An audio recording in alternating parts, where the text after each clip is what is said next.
Hello বন্ধুরা, তোমরা সবাই কেমন আছো? আশা করি সবাই ভালো আছো। তো আজ আমি এসেছি রুবিতে একটা দাদার বাড়িতে কাজ করতে।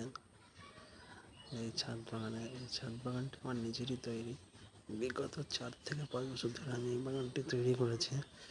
শুধু এটা নয়, এরকম বহু বাগান আমি তৈরি করেছি, কারণ আমি এই কাজের সঙ্গে যুক্ত আছি। ছাদ বাগান কাজের সঙ্গে যুক্ত আছি।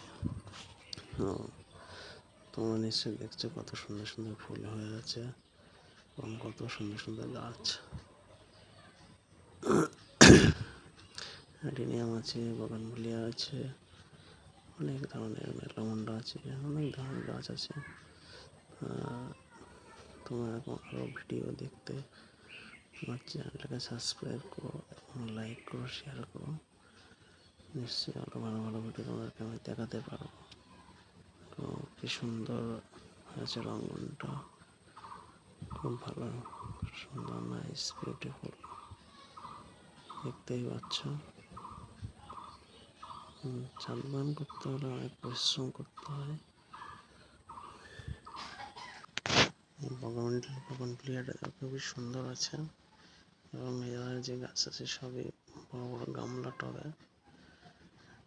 এছাড়াও আছে যে অ্যালামন্ডা, হলুদ অ্যালামন্ডারা দেখতেও খুব সুন্দর, যেটা অনেকটা মাইকের মতো দেখতে, দেখো খুবই সুন্দর। এছাড়াও গোলাপ আছে, বর্ষায় গোলাপ কম ফোটে, খুব একটা ভালো ফোটে না, মোটামুটি। তোমরা দেখো, গোলাপ গাছের যত্ন করতে হয় খুবই। সত্যি গোলাপ গাছের পিছনে পরিশ্রম করতে হয় বেশি।